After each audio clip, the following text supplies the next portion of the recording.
sandwich, we were securing said numbers. Yep. I had to kill all the nuts and the berries myself. Kill them? I had to kill them, forage for them, make them, smash them into butter. Ah. You like that peanut butter machine that's at like Costco or something? Or Oh my it's not at god, they Costco. have those? Well, they have. You could buy the raw nuts, and then you put them in the machine and make your own peanut butter. Yeah. Oh, yeah. dude, could make mixed nut type peanut butter. Oh my god, I need to go to Costco. All right, are we ready? We're ready to start this? It might be other places. I could be wrong about Costco. I just, various grocery stores have those abilities to buy the bulk nuts and then put them into a butter. All right. Well, hello and welcome to the 59th Planet Destiny podcast. We are starting a little bit later this evening if you are watching on Twitch. We're probably coming in at the normal time if you're watching on YouTube or iTunes. Hello, everyone. We have the normal cast here. Hi, Briar. Hi, Tefty. Hi, Pope. Hello. Hi. What did we... Okay, so it's been a really fun week. What did we just get done doing? Podcast Showdown number 2. Yes, sir. Although since we last had a podcast, this was like the second podcast Showdown in the time undefeated. span. We're undefeated. Undefeated. Yeah, in last week's episode, we were like, yeah, we're getting ready to log off and we're gonna go, kick Crucible Radio's ass, and we barely did. Barely. It gave us one fucking hell of a run. Yep. And it was a very sweaty 3v3 match. But the highlights of that are either playing right now or already up on the YouTube channel. And then Pope Bear, not bloodthirsty enough, not satisfied with that kill. He already like the bodies weren't even cold yet of the Crucible Radio guys, and he already started throwing shade at the Guardian Radio. Now, I understand the narrative you're saying right now, but to be honest with you, somebody else on the podcast started the Guardian Radio thing. Yeah, I think it was Tefty. No. What? Briar? No, was it? Oh my God, Briar just came out of the gates like swinging. Look, the first win felt good. I was riding a high. I wanted to do it again. I didn't realize we'd set it up for like the very next week, but I definitely wanted to do it again. And frankly, I can't wait to do it the next time too, because this was fun. Oh, this is a lot of fun. This is a really cool thing to do. It's the first time I've gotten to meet the Crucible Radio guys, and the first time I've gotten to meet a lot of the Guardian Radio guys. So just on a community level, that's really cool. And then kicking their asses in the Crucible, double cool. That was double cool. We definitely laid it down. Hashtag worth. Yeah. The team that slays together stays together. That's right. That's right. So we Guardian Radio, for those of you guys that may not know, they are the longest running Destiny-related podcast. They were going long before Destiny even really started, I think. Yeah. And they're really good group of guys. And we won against them. Yep, we sure did. And they brought in a couple ringers, too. They did. Good players. All of them were good players. Yes, for sure. They brought in a couple of subs because a couple of guys couldn't show up. But they brought in some good players. But we brought in some ringers too. Yeah, we didn't bring any True Vanguard. True Vanguard. He's kind of good. Let's be honest. Yeah. But I want to talk about Crucible Radio because that match was insane. We played 3v3 against those guys. We started off with Tefty, Pope, and Holtz, and you guys. I mean, it was tight matches. Right. Extremely tight. 2 losses, 1 win. Then we had to take a break because Tefty, I think that the Crucible Radio guys DDoSed you, right? That's what I'm saying. That's what we're going That's with. what we're going with. I had some internet complications. So the first match was fine. I had no internet problems. And then the beginning of the second match, I started red barring. And I was like, what? Why am I red barring? And then I noticed bullets weren't doing any damage. And then I was apparently skipping around. And you guys said I sounded like a robot. Yep. And then it like cleared for a second. And I was like, maybe it's going to be okay. And then the third match, it was just unplayable. Not okay. Oh, no. Not okay at all. So I had, I couldn't even do the Zerf stream because my internet finally just went completely off. Wouldn't connect. So that First was time I've done a Xur stream in a while, by the way. nice. You can keep doing it. So yeah, I had to bow out, and then Briar, you got in there, man. Yeah, I got in there. Was completely cold. I was frankly about to go to bed. It was like what 1:30 in the morning when you bowed out. I think it was For you, it was yeah, late. probably. Yeah. But I came in. I didn't do too good in the first match. I did okay in the second match, and we pulled out the win. I think you got like three or four kills the first match. 3 or 4 kills in the first match. I was literally just trying to run away and not get dead. So Pope and But you had if I remember right, you had like a .5 KD, which all things considered, first match against really really good players, it could be a lot worse. You did good. But we were able to pull it out in the end, and it was a come from behind victory. We were down 2 games, and then we won the last 3 to get the win. But every game was so tight. Yeah. The ones I was watching were just nail biters all the way till the end. It felt like at no point did a point spread ever really get above 1,000 points. And then it would contract, and then the lead would switch, and then it would switch again. And then, I think I would say that Crucible Radio, especially in the first 2 games, really did a much better job than us at just communicating, working together, working our spawn. So when they got a couple of kills and they got our team separated, they did a very good job at keeping us separated. Yeah, they wouldn't go into an engagement 1v1. They would always make sure that they had better numbers. If they knew there were 2 of us there, they would all 3 rush us. If they got the spawns flipped, they would punish us brutally for going off on our own. Got to give a shout out, Dry Bones. I believe you had a wonderful golden tears snipe on me on Black Shield. I was like, I'm popping my golden gun. I'm gonna go die. Shit. Golden tears. Dry Golden Bones tears. was just destroying me.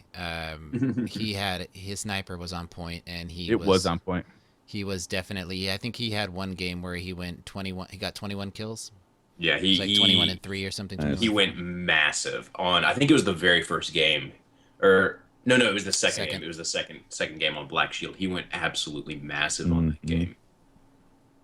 So the chat is very supportive of these. 96% say these are fun and they want to see more. So that's awesome. And so we'll try to maybe in chat you guys can make suggestions of maybe other podcasts that play Destiny and see. If we I'm seeing a particular team get mentioned a lot in chat, and I think we should send up the signal now. To whom? To the Dream Team. Oh. Wow. Not really a podcast. We'd have to Not really a rename it. podcast, No, but but is a interesting. Group of three people. They are, I think it counts. It counts in my book. Huh. I'd like to see PlanetDestiny's first real interaction with Mr. Fruit being the one where our audience has been clamoring for him to be on the podcast, right? This is true. I don't know if we could trust Tufty here. I feel like he might have some allegiances that Yeah. look a little bit toward the other team He here. might throw the match. What are you talking about? I've seen that other podcast you do. Oh my god. You do another podcast. Are you cheating on us? Just a little bit. A little bit of cheating.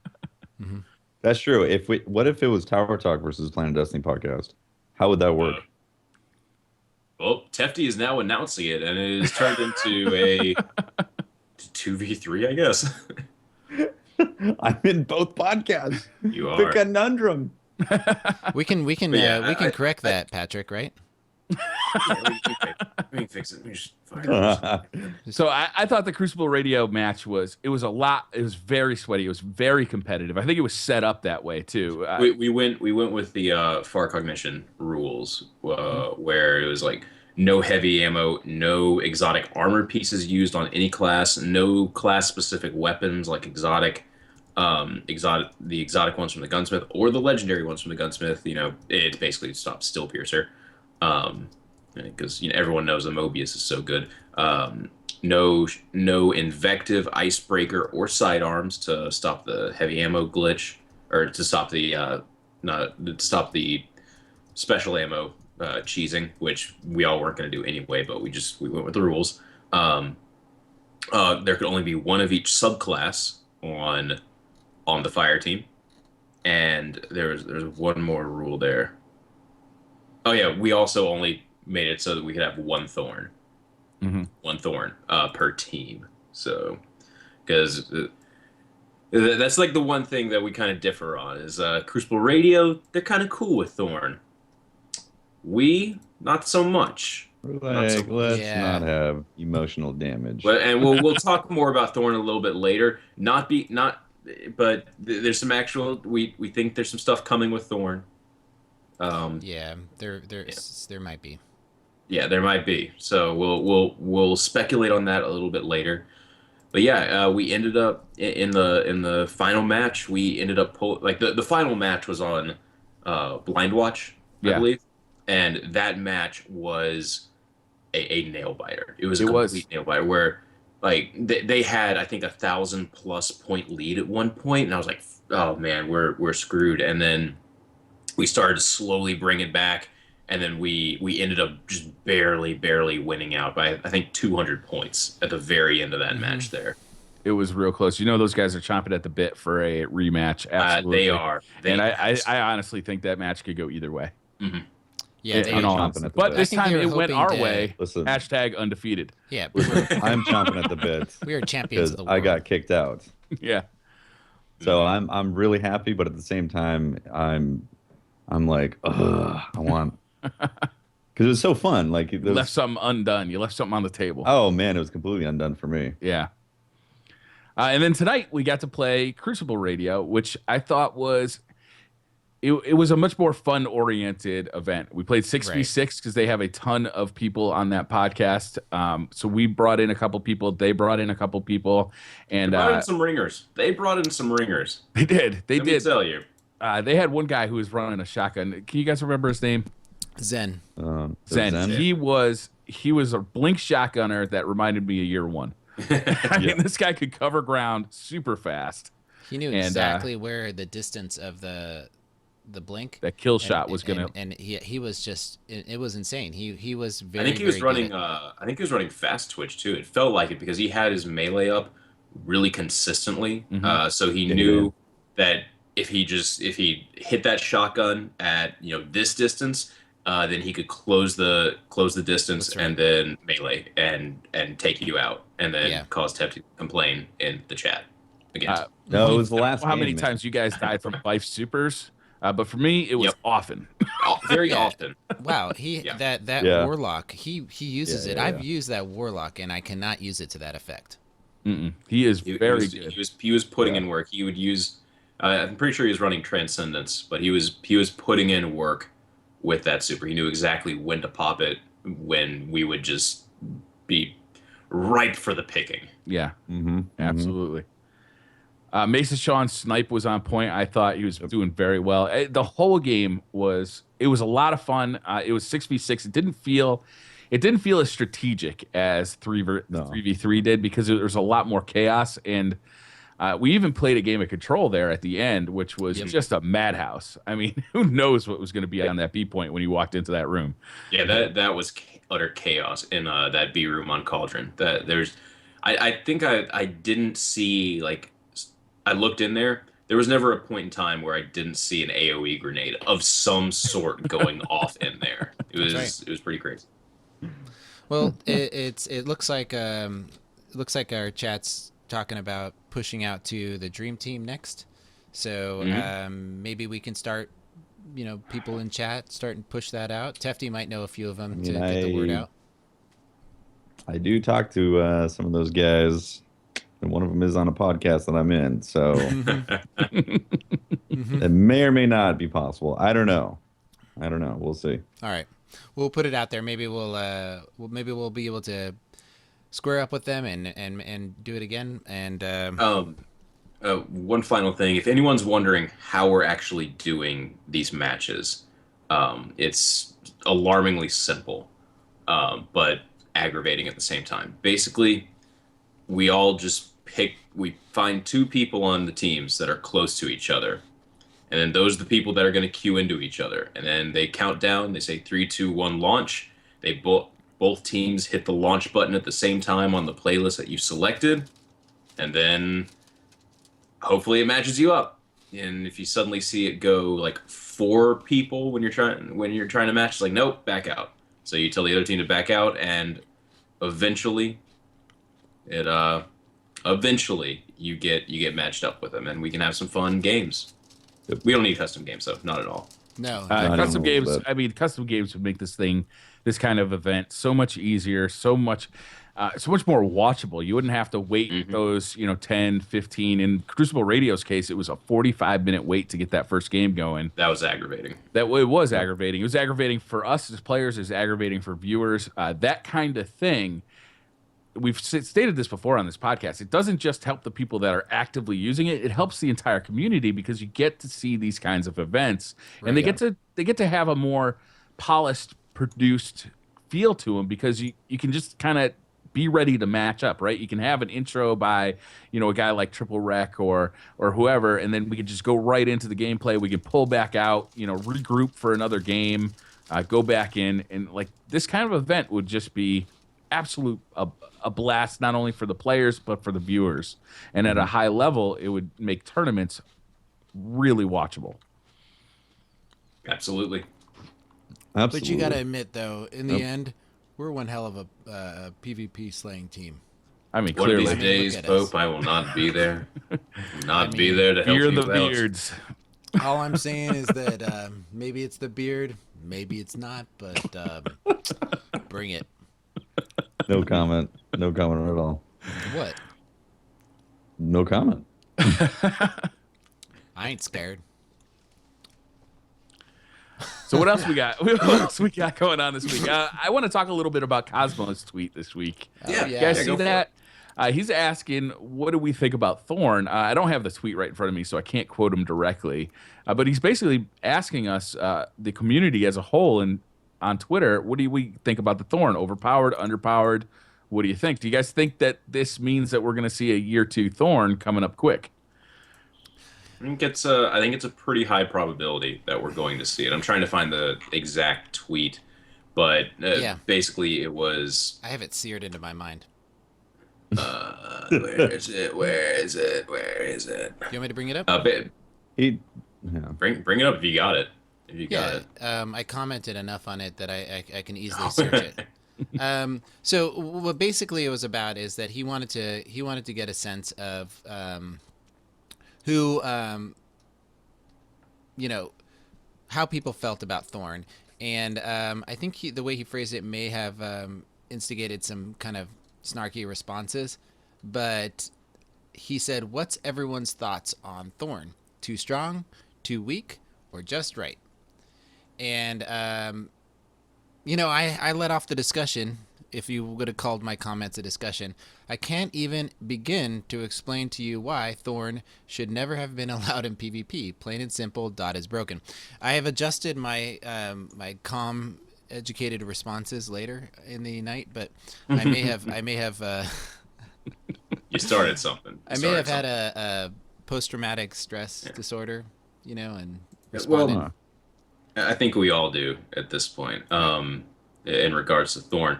But it was really interesting seeing like a lot of the community's responses to it. Namely, I was looking at Reddit a lot this over the course of like the past 24 hours, and there's some that are actively discussing it. But there's a big post by Prodigy who does a lot of stuff in the Crucible playbook, and I think it perfectly highlights what needs to happen with Thorn and the rest of the primaries. Basically, Thorn is overpowered. It absolutely is, but its current power level is around where primaries need to be if we want to see more primaries actually being used in gameplay instead of just a lot of sniper camping that we're currently seeing. A lot of shotguns being used.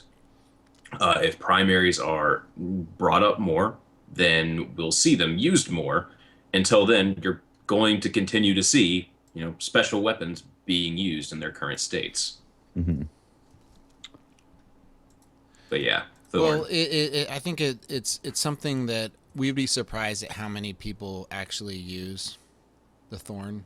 I think there's a lot of the community that really uses it, and I'm not gonna insult anybody who likes it like that's their baby, because I know what it would be like if Bungie turned around and nerfed like the Doctor in the passing. Right, that's a gun that I really enjoy to use. It's something that I have fun and I look forward to jumping into Crucible with. I know how I would feel if somebody was calling it out to be nerfed, but I think the main thing that people are talking about is the damage over time and how it changes the pacing and gunplay. And so I can respect that people like the gun, but I'm in the big picture. I'm thinking that it may need to be adjusted. Well, this is the perfect opportunity if they make a year 2 version, right? I want to see the gun stay in the game. I think the lore around the gun is fantastic. It's one of the most unique weapons in Destiny. It looks fantastic. Its sound has a signature that reigns fear in Guardians' hearts. I mean, the thing is, it's crazy famous. It'd be a shame to see it, just go away. Bringing it up to year 2 and making those changes that they've made to other year 2 weapons, this is a perfect opportunity to adjust it, and I'd really like to see that happen. Absolutely. I mean, in my opinion, the major problem that it has is that it's a primary weapon that has every single bullet being able to trigger damage over time in the Crucible, and damage over the time is just so powerful because it means that your recovery time or your recovery stat is shrunken. Like it doesn't matter how much recovery you put in there because the damage over time will reduce that to or lengthen the time of that to a very long time to where it makes the engagements very slow, and like you have to be you're essentially forced to use the damage over time method if you're going to compete with other people using damage over time. So having every single bullet be damage over time is the root of the problem with that weapon. If it was procced only on headshots or it was swapped out with the hunted perk from a hunter, every time somebody got shot with one of those bullets, then it would actually be relatively balanced in the Crucible right now. It's just every single bullet has the ability to trigger a damage over time, which also tells that person that they're around the wall, exactly where they're burning, and that they have not recovered their shields yet because they're still burning. That's huge. So. Yeah. On the Crucible Radio podcast a while back when they had John Wisniewski and Sage Merrill on it. Right. Both the designers actually spoke about Thorn and how they thought it was definitely one of the most interesting weapons in the game because it can dictate. It's one of the few weapons that can actually dictate an engagement. Mm-hmm. It forces a player to disengage. It forces a player to play around it. I like that design philosophy put into weapons, but I think that method of an unavoidable damage over time thing isn't the correct way to go about it. I think we've discussed that definitely before. Like Mida Multi-Tool is a weapon that has a very quick kill potential and it's very difficult to challenge properly, which is why you see it used so much to combat snipers. I think the Mida version of dictating a battle is the correct way to go about it. It has a very quick time to kill, and it's very difficult to battle if you're trying to hardscope it. Thorn just has a little bit too much going for it. Also, if anything happens to Thorn, please just remove the green shit that gets on your screen. Please, that's the sickness. Well, I think one of the things that one of the best suggestions that I saw floating around was that it only can possibly burn your shields off, and it wouldn't take health. Mm-hmm. That is a creative, way of doing it. Another one is that it only procs on headshots, make it a skill-based application. So something along those lines, I feel really kind of represents something that needs to happen for that gun to be not as corrosive as it used to be. Yeah, I don't want to see it relegated to just PvE as well. The lore behind that gun is PvP. It's a Guardian killer. That is what that gun is. I want to be able to use it in the Crucible. I just don't want it to be like the only gun anybody uses in the Crucible. Yeah. Right. And that's honestly like if a year two version comes in uh with the same perk or set of perks, it is going to be the de facto hand cannon that you have to use if you want to care about if you're going to try to play Trials of Osiris, you're going to have to use year two Thorn if it happens, if it does not get changed. It'll be summer And 2015 all over again. exactly. And we gotta have the diversity. It's got to be able to compete. And if it's just a headshot that can proc it, or if the perk gets changed to hunt it or something like that, or Right. only burns off shields, then it's in a playing field. But as it is right now, it's like there's Thorn, and then Last Word, Might of Multi-Tool. And if it doesn't get affected, it's going to remain that way. It needs to be on the three up there. Well, Laced in chat says, lore-wise, only burning through the shields makes a lot of sense since it eats the light. It does work. That works for me. Yeah, I like it. There you go. There it is. And then remove the green shit. There we go. We're good. Just remove the green shit because it's very odd how like Bungie has different philosophies towards like giving information to the player. When you have weapons that say things like this improves your accuracy, what the hell does that mean?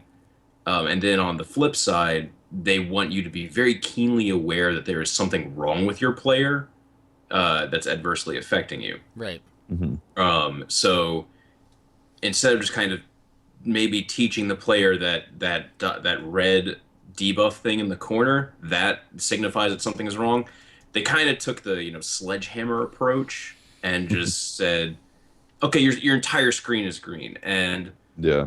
it's like, how about this? Okay, yeah. so the Golgoroth kind of it's like a real subtle. Yeah, look. it's very subtle. In fact, some people don't even realize it. It blow up their entire fire team.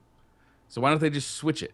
Give that one to Thorn and give Thorn's green screen over to Golgoroth, so everybody knows to get the hell out of there when they're fighting Golgoroth. It's the problem in PvP is that like you're looking down scope or something, and you should learn how to discern a player's profile or something from the background, and that screen overlay from Thorn is noticeable enough, it changes enough that it can really mess with a player's ability to discern an enemy from the background, because it makes everything so green and brightens your screen up so much. So just I'd like it if that was either toned down or taken out. That'd be cool. Mm-hmm. Yeah. But one more thing, if we're seeing them talk about Thorn coming forward, do you think the other big baddie, Gallarhorn, is going to come forward? They did nerf it late in year one, right? Right before the Taken King came out, they nerfed the Wolfpack round. So, I mean, in my opinion, they kind of readied it for year two. I wouldn't be surprised to see. I almost guarantee it's going to come back. I do want to small clarify. Them stating how you feel about it isn't signifying that it's going to go forward. It's just just want to clarify that. Well, I think that it's so difficult right now for them not to use something as enticing as like an old favorite gun, and bring it back to bring that fun back into the game right now, and encourage people to go get that new content that's coming out. So I'm almost guaranteeing that we're going to see all exotics by the time it brought forward, by the time we finish with this game and we're moving on to the new iterations of it, we'll see all the exotics brought back. In my opinion. I can agree with that. Yeah. What I'm more interested to see is those exotics that we're still missing that we know are in that database. Just holding on to, right? Just letting them sit there. I know we don't age like a fine wine. We don't bring this up very often, but the scatter grenades, right, for the Void Warlock. I've been using the Void Warlock a lot. I feel like they gave you the Nothing Manacles, which was a legend. It's an exotic choice to put those gloves on, right? and you're taking a hit by using it as your exotic, but then they nerfed its abilities to the point where it's not useful anymore. And it just seems like they could adjust. If we're going to be bringing all the guns and armor back up into year 2, I'm hoping that they pay attention. They go back and they pay attention, and with this new update comes a little bit of tweaks to these old ones. I think we're going to see remember we saw that huge litany, that list of stuff, right? I think we're going to see another one of those. Yep. Those nothing manacles, they were so cool in year 1. Like I loved using those on my warlock. It felt like you were throwing mini Galahorn rounds. Yep. Yeah. But man, they feel worse when you put the gloves on. I genuinely feel like they feel worse when you're using those. There's no reason to use the nothing manacles right now. Yeah, they're done now. It's really sad. Unless you want 2 charges of a bad grenade. I don't necessarily think they were. I think they were strong in year 1. I don't think that. I don't hear you guys saying they're OP, but I mean, when you look at all the grenades in the game, Axiom Bolt, Firebolt, it wasn't of that level where I have a problem with a grenade that is powerful like Firebolt, that you don't have to get hit by any, like you don't have to choose an exotic to get its, to make it powerful, right? Like you get Firebolts, you get Firebolts, you get Firebolts. They're powerful, but it was out of alignment. It gave Warlocks another option, or it gave Voidwalkers another option with actually having good grenades, because you pretty much only used Axion Bolt. That's right. If you were once you really learned the class, Axion Bolt was the most sadly consistent out of all of the grenades. I hate those things. I hate the way they chase me down. Oh my God, I mean, I'm excited about, to be honest with you, I'm pumped. I'm not even a big fan of it. I didn't use it a lot, but I'm pumped for like the Vex Mythoclast coming back. I'd love to see it come back again. I wonder if that'll be in there, though. With it. The Vex was a raid weapon. The Necrochasm was a raid weapon. The Prison Eldritch weapons, the exotics we got for... Yeah, that would be a cool way of earning the year 2 version, right? If they did update the raid, that would be a cool way to do it. I would love that. I mean, I got to use the Vex Mythoclast just briefly in Crimson Doubles. It's great. Like as long as you proc a little bit of damage, the Zen moment kicks in, and it does good work. And also Necrochasm. Necrochasm is incredibly fun in playlists that do not require power. I think the time to kill is faster than Doctrine of Passing. And when you proc that Curse Thrall explosion, it is like Christmas. It is super fun. Oh, it's so satisfying. So that is awesome. if they did update those raids and brought it back so you can actually get those exotics that way, that'd be awesome. Because I'd feel a little bad if like I got a year 2 Vex dropped out of an engram. I would be a little bit like, "Aw, this was earnable before." It was hard to earn too. You had to in the hard mode, and it wasn't a guaranteed drop. You had to just sit there and hope for it. And it was almost like Galahorn-esque low drop rates. Yeah, there was very low. Some people who were very unlucky and like never got one. Same thing with Crux of Crota. I mean that quest line right there to get the Necrochasm was very elaborate for what we were used to. Yeah, and then it was it was the first of its thing at the time, really. Yeah, exactly. And then it was just incredibly underwhelming until I think Taken King, right? Until the 2.0 patch, when auto rifles got a buff, and then it specifically got a couple of tweaks to really make it start shining. Yeah, stability got upped big time. Yeah, now it's great. If you pull out the Necrochasm now, you can challenge Doctrine of Passion, the Doctor of Passion, easily. I still remember vividly saying, "There's no way auto rifles, specifically that type, will ever be competitive." I remember that too. Yeah, I am unbelievably wrong. I was unbelievably wrong. They are very competitive once they actually got the proper changes to them. They have a niche, and it's a very good niche to fill. It is. So, it really is. Like, especially if you're a sniper, if your secondary is a long range weapon, then they really fill in that medium to short range very nicely. I think better than the last word. I find it more reliable than the last word. Definitely. You're not shooting shooting blanks into targets. Yeah. RNG shots. Right. Rolling the dice every time you shoot a bullet. What else we got this week? Iron Banner's big this week. Yes. What do you guys think about Clash? It's the second time we've seen it. You guys enjoying Second time, Clash? I still hate it. Chaos. Second time you still hate it. I don't mind it. Not a fan of Clash. I prefer Control. I think it's a preference that really comes because of my play style. I like to be able to predict the routes that people are going to be running. I like to be able to sit there and wait for the baby buffalo to come by so I can just mow them down. You know, that is what objective modes provide. You know, even if I'm not playing the objective, I can use my brain to be smarter than the opponent or to just watch where they're likely to go and be ready for them. With Clash, you know, it's not really that way. And it surprises me too, because in Call of Duty, I used to play Team Deathmatch. That was like my game mode. But Clash, it's a lot more chaotic. People are kind of coming at you from every angle, and you don't necessarily know where they're as a team trying to get to. So it's a lot more chaotic. My main problem with Clash is it's generally a much more passive playlist because people have started to really learn that every time you die, that gives points to the enemy team. Your death directly harms your team. So they're playing more passively. The problem is a lot of players are playing too passively. I think Ian Rag and I, we were playing a little bit the other day, and we ran into just a full team of blueberries on Bannerfall map. They didn't move from their spawn.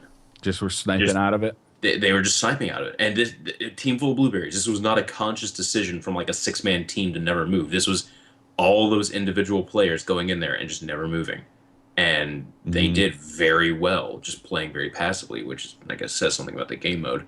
Yeah. But it's in the map and the map itself. And then certain maps also really just promotes that god awful passive play style.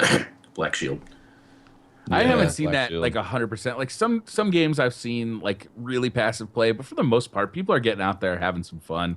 You know, it is Iron Banner. It's not super sweaty play. People want the win, but it's, you know, most people I think are really going after the loot this time. And frankly, I used up all my weekly bounties early this week to try and get to that reputation level 3. Just so I could spend all my time in Reputation 3, 4, and 5 going for those weapons that are very enticing this time around. Right. Wait, before we start talking about drops, I just want to say I thought I was going to not enjoy Clash, to be honest. And I'm actually having the opposite feeling right now. I actually don't mind it at all. I know that people do get more campy in it, and that can be annoying. It can definitely be annoying when you go up against a team that's hardcore camping. But well, oddly enough, since I've been playing a little bit of Black Ops 3, I'm actually adapting that feeling of playing Call of Duty into the Clash feeling. So like wherever I am at the map is a localized experience of where enemies might be coming at me. And I'm treating like that and doing more of a run and gun approach, and I'm having a great time doing it as opposed to just trying to focus on A, B, and C. And I didn't think I was going to like it as much as I am right now. I really don't mind it. I'm just enjoying straight up team deathmatch. And lag, I think, has been vastly improved in the Iron Banner. I will say, today in particular, it felt bad. Yeah. But we got 2 experiences here. Really, the last couple of days, I've had really enjoyable experiences in as far as lag goes. Today, though, for some reason, it didn't feel as good. So day 1, great connections. It was surprising. I was like, oh, this feels different. It's not as bad. I'm excited to play more of it. And then as it got towards the night, the connections got a little bit worse because the population, I'm assuming, is shrinking. And then the next day, or day 2, I felt a change in connections, as if something happens in the matchmaking queue and they forget to flush the toilet and just keeps on getting backed up throughout the week, and the connections got less and less desirable. I'm kind of in the same boat with Tefty there. I'm in the process of actively recording all the games where I have green bars, like everyone's green bar, except for maybe like one player on the enemy team. and I am landing very blatant shots that are not registering damage.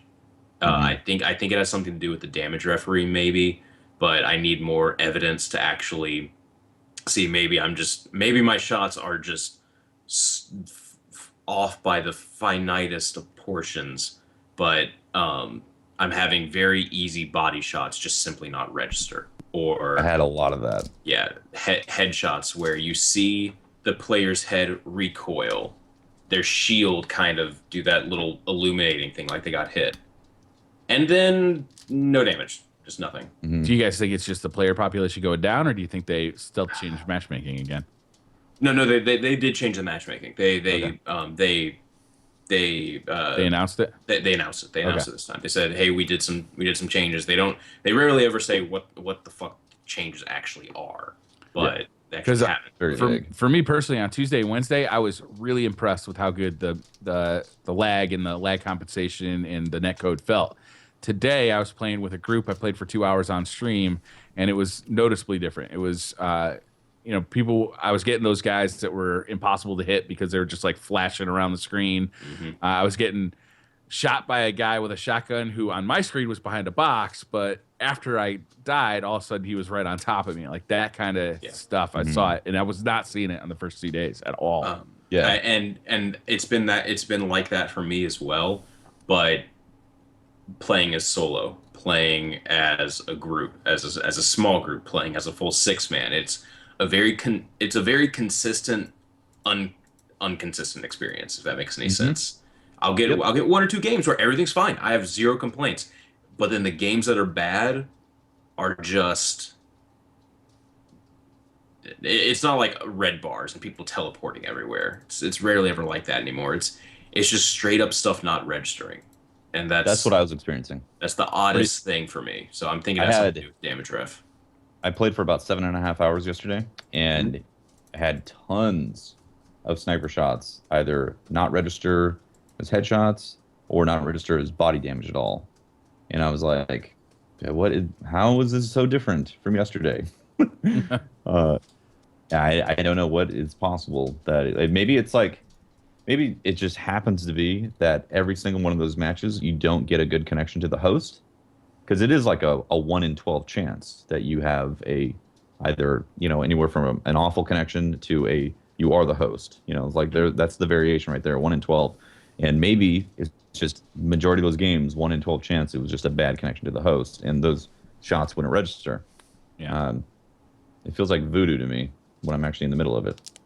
So I had an interesting experience this time with Iron Banner because I have 2 PlayStation 4s in my house. One is right here in the office. It's hardwired into my router. One is on the opposite side of my house, and it's as far away from my wireless router as it can be, and it's running off of wireless. The Wi-Fi there is sketchy. It works, but it's sketchy. And I played for a couple hours up in my office, and I was like, Iron Banner's working great. I went downstairs. I played for about an hour. I'm like, holy cow. Like, I can't hit anybody. When I do hit them, it feels like it's not doing any damage. I'm getting, I'm absolutely getting crushed. I think I ran into the damage referee. Like, I really do. But which was that the bad experience? Was that on the Wi-Fi or the hardwire? That was on the Wi-Fi. So I was the problem. Like, it was me. When I'm down there, I've never had that problem before. In fact, I kind of think I was having an advantage before because I was that guy who had a little jumpy, a little bit of an advantage with that connection. But that damage referee, I think, is reversed that for it.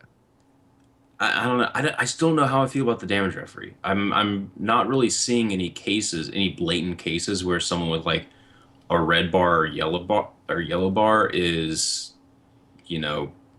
taking damage normally.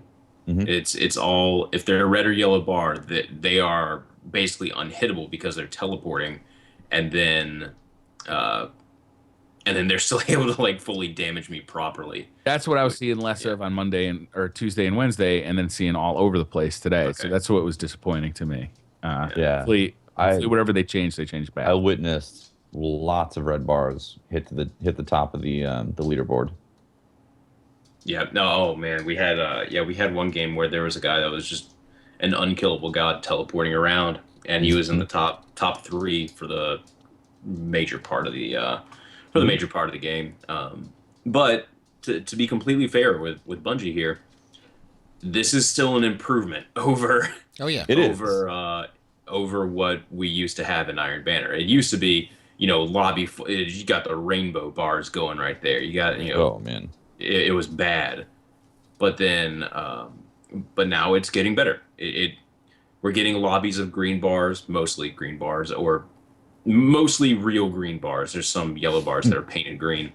But overall, gameplay feels good aside from these very, very select odd encounters. I think it's the best way to put it. There are improvements that are being made, very noticeable ones, and keep working on it. Yeah, right. You're on the right track for sure. Yeah, clearly. It is getting better, especially over January, December. I mean, January, December, it felt like the Crucible was just absolutely burning down. Oh, it was awful. It was just. We are definitely moving in the right direction. Yeah, yeah. It's an improvement. It needs more improvement, but I'd love to actually see the ping numbers if they could do that. If they could give actual ping numbers for those green bars, because I feel like there's a huge difference. I feel like green is anywhere from 10 all the way to 250. Yeah.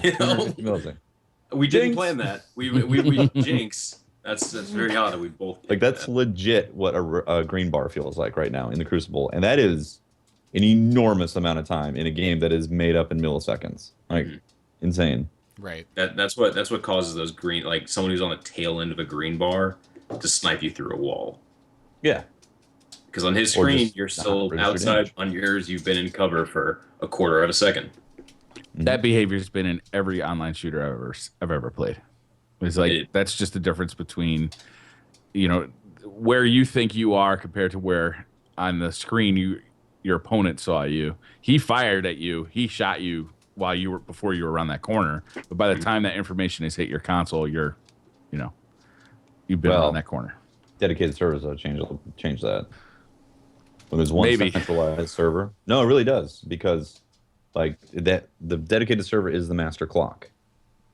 And so what information it's sending back and forth to one centralized location times that information. Whereas the peer-to-peer connections, they have to calculate differences of when the packets arrived. And sometimes there's a discrepancy. So they say, well, both damage gets transferred. And so then there's like a trade, or the guy gets hit around the corner because the information just showed up to the host. So. I gotta say though, I have been competing in the Iron Banner a lot because I really like that Waylar's March. That gun is super fun to use. Has anybody gotten one to drop yet? I haven't gotten any good rolls, but I've gotten them to drop. Me too. I've had 3 drop. I've had 3 drop as well. I've only had 1 drop, but it came with a pretty good roll. It got is it Longview 10? SL10. SL10. It got Army of 1, Snapshot, and Hidden Hand. Oh, that's not a good roll. That's a god roll. What are you talking about? I don't really even have to look at the screen to shoot somebody in the head. It just kind of happens. I've heard that from a lot of people that get that particular roll with like Hidden Hand on like a really high aim assist scope on it, is that it's got some you're pulling off some crazy suspicious stuff with it. Yeah, that's how it feels. I gotta say, the combination of Snapshot and having that fast fire rate, it's just fun to use. Maybe it's not going to be my go-to sniper when I'm playing Trials of Osiris, just because it can't res snipe, but I might bring it in there anyway because it's that much fun. And assuming that you're not up against a Ramlock or a full health, a full shielded Titan, it usually does get that 2-shot body shot, especially if you level it up to as close to max level as you can. It is frustrating to have to 3-shot body shot a guy, because then you feel like you've got primary time to kill numbers. Yeah. I've said it before on the podcast, but I like that high fire rate sniper rifle is almost a squad support weapon. And you're not trying to kill them in 3 bodies. You're killing them with maybe 1 or 2, and you're providing assists for everybody else when they're pushing up. So it's a very powerful scout rifle is what it is. It burns through ammo like it's going out of style, though. Mm-hmm. Sure. With that fire rate. Yeah. Which might be difficult in I this want new one. ammo situation. I feel like 6v6 is not a problem right now. No. I'm interested to hear Fitzy's data on this one. He's still doing that. Still doing grinding. it again. Is he Still doing the grinding. 500 rounds? He's going to attempt to do 500 this time. I think yesterday he put out a tweet saying, unfortunately, the drops were still around that 11 to 12% that he saw beforehand, but much smaller sample size than what he had. So he's going to keep playing, see if it gets better. Although I think it'll end up being about the same as last time. It's been odd for me this time. We've gotten 4 helmets, 9 pairs of gloves. Whoa. Yeah. I don't know what happened, but it just started raining gloves. Those are not the drops I wanted to start raining, Bungie. Yeah. What do I want? A gun. I want a weapon. You haven't gotten any of the sniper? I got 3 of them, and that's a lot. That's a lot. I have to admit, that is a lot of them. And they're dropping just frequently enough that I'm willing to grind for it. Mm-hmm. Yep. So, yeah, I hit rank 3, probably 4 hours or so into my last night's stream. I kept my balance last time. Yeah, I had 3 of them drop for me within like 2.5 hours. Wow. I've only had the 1 drop. I would say if they don't drop for you, it's worth buying that vendor roll just to see if you want to keep grinding for it, because at least you'll get the feel of that high fire rate. Mm-hmm. But if you really want that gun, you need to get a better roll than that vendor is selling. Usually he's been so good this year, selling weapons with good rolls on them. It's surprising to see such a piss poor roll on that sniper. It's not piss poor. It's just it's the first one that's really been like, eh. It's a PvE roll on a sniper that you'd never ever use in PvE. Yeah, right. The impact never. Yeah. I can't remember what the exact roll is, but if you're getting a high rate of fire one for PvE, you need like triple tap and a massive stability bump on it, so you can just so you can just hammer off sniper rounds. Yeah, there's no reason to use that gun in PvE. It is super fun to use in PvP. I think it's worth grinding for this time around to try and get like a really cool roll on it, and just hope that rocket launcher doesn't drop for you. Right? God. Do you remember Radagast? Mm-hmm.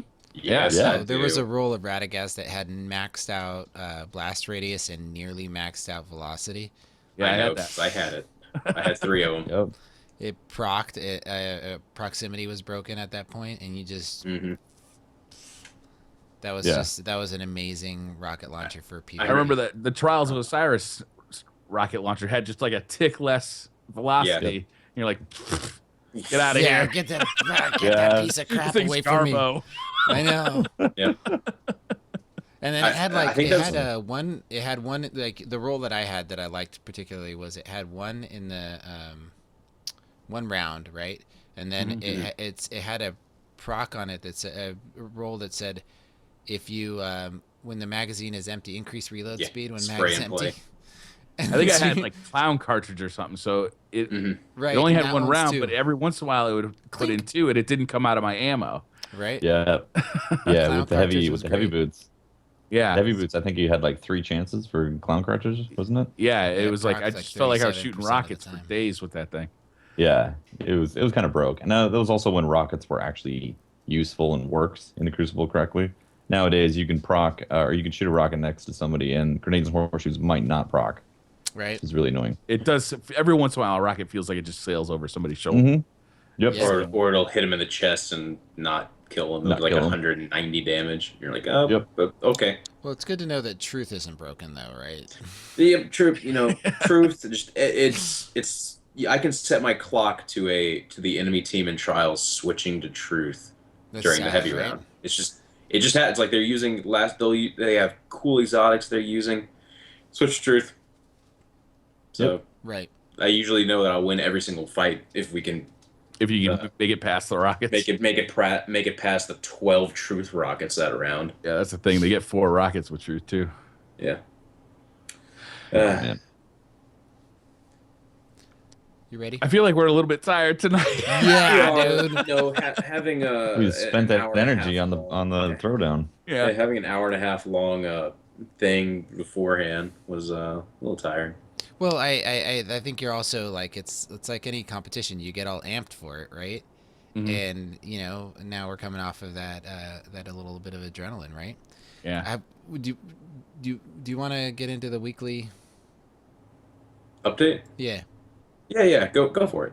No, I mean, you guys, we'll talk about it together. But there's I want to talk about what they're doing on Twitch.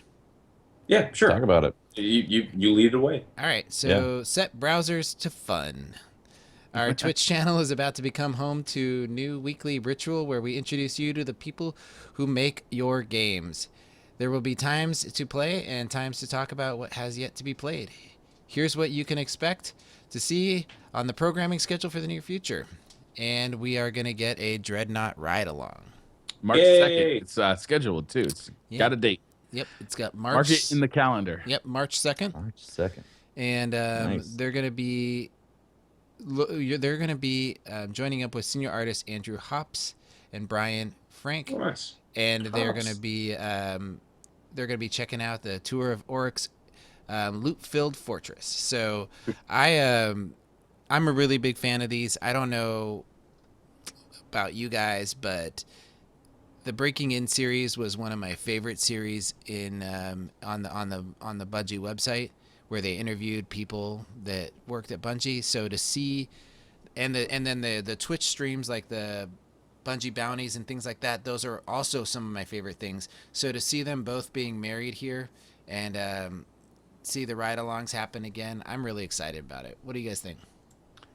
I like it too. I like who they have too. They have a designer and they have an artist, so they can tell you how they design the level, like, for playability, and they can also tell you some like the reasons behind some of the art direction. I think that's really fascinating.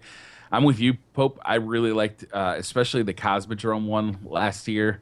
I thought that was fascinating. I learned a ton about the geography of the Cosmodrome that I had no idea, like that big blast zone, how there was that big explosion. It was a area I'd been through 100 times, but I never thought, why is there this big hole in the ground? So I'm really looking forward to this. I will be tuning in, definitely. Well, Andrew Hops was on the guy that did the ride along for the Cosmodrome, Rob Adams, Andrew Hops worked underneath him during that project.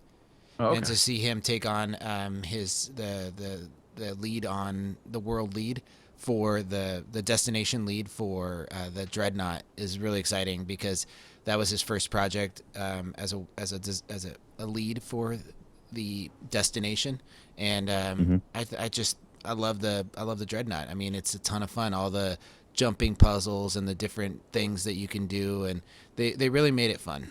They added a lot of kind of secrets and like kind of nooks and crannies to that I don't feel like we're in the original definitely not areas. There was another one where they were exploring the moon, and they showed this big like stone pillar that had been cleaved.